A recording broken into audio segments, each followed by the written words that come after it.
Terima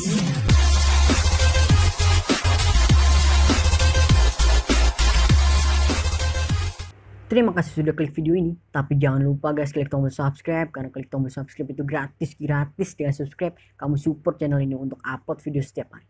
Ingat, subscribe itu gratis, gak ada ruginya kamu klik tombol subscribe. Selamat menonton, yahoo.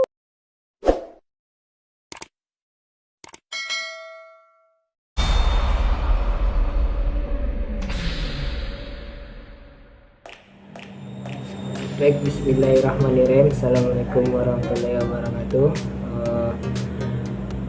Perkenalkan, nama saya M. Raditya Irfando, mahasiswa dari kelas 4B PAI 6 Portugal. Kali ini saya akan membahas mata kuliah tentang inovasi kurikulum bersama dosen Pak Mursal MPDI. Baik, adapun judul pembahasannya saya yaitu tentang inovasi kurikulum pembelajaran melalui internet. Baik, langsung saja kita ke materi. Yang pertama yang perlu kita ketahui itu adalah model-model pembelajaran. Model pembelajaran itu terbagi menjadi 3, yaitu yang pertama web course atau pembelajaran jarak jauh. Yang kedua ada creative course, tidak jauh beda dengan yang pertama tadi, cuman presentasinya dia lebih tetap muka, lebih kecil dibanding dengan presentasi pembelajaran internet. Yang ketiga itu ada web and CAT course, merupakan pemanfaatan internet untuk pendidikan, menunjang peningkatan kualitas belajar mengajar di kelas. Baik, berikutnya ada pengembangan model pembelajaran internet.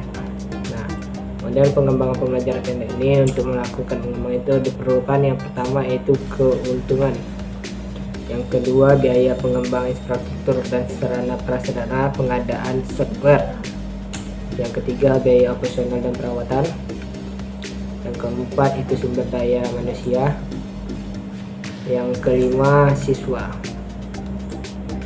Baik, next kita ke aplikasi pembelajaran melalui teknologi informasi. Dalam implementasi pembelajaran terdapat penerapan e-learning yang bisa diterapkan, yaitu yang pertama solid model. Solid model ini merupakan jumlah komputer yang sangat terbatas, misalnya hanya ada 1 unit, sehingga pembelajaran dengan melalui internet hanya menunjukkan satu bahan pembelajaran tersebut kepada siswa yang demonstrasinya saja. Yang kedua ada scripting model. Model digunakan untuk jumlah komputer yang di sekolah terbatas, misalnya hanya 2 komputer. Yang ketiga ada static station model, merupakan jumlah komputer sekolah terbatas dengan jumlah 2 atau 3 unit saja. Yang keempat ada laboratory model, komputer di sekolah atau laboratorium. Baik, berikutnya kita ke kemasan dan teknologi pembelajaran melalui internet. Proses pembelajaran di sekolah ini selama ini mendapatkan siswa sebagai objek yang harus diisi oleh jumlah inovasi bahan-bahan yang sejuk dan lainnya. Perkembangan teknologi berjalan seperti ini memunculkan pembelajaran berbasis komputer yang jadi kewajiban pembahasan bahan-bahan pembelajaran dalam bentuk hypermedia dan tidak terkecuali pembelajaran melalui internet.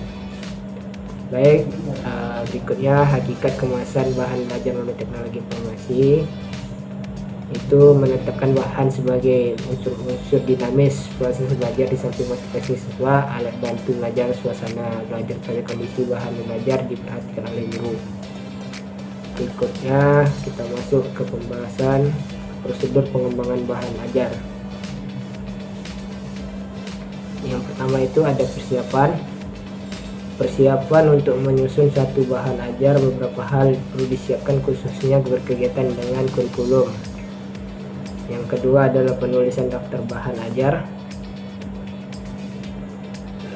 Setelah bahan ajar disusun, maka dikembangkan dengan menggunakan model tertentu. Terhadap selanjutnya adalah diskusi atau draft bahan ajar. Yang ketiga itu penyelesaian.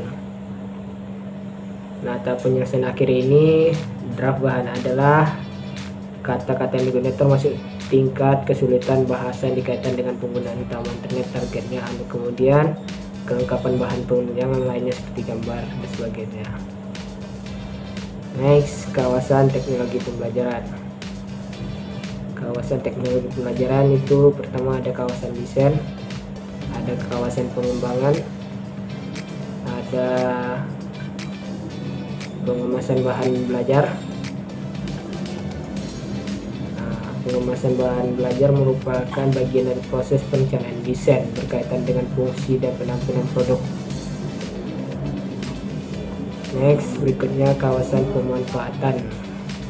Kawasan pemanfaatan merupakan kawasan tertua dari kawasan teknologi pembelajaran. Kawasan ini berasal dari gerakan ke pendidik visual.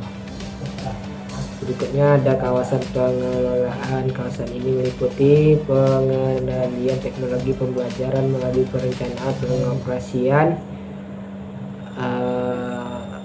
dan supervisi kelompok pengolahan berbagai macam sumber. Next, ada kawasan penelitian. Oke, mungkin cuman itu aja yang dapat saya bahas karena tidak terlalu menguasai materi. Apabila ada kata dan lain, mohon maaf. Assalamualaikum warahmatullahi wabarakatuh.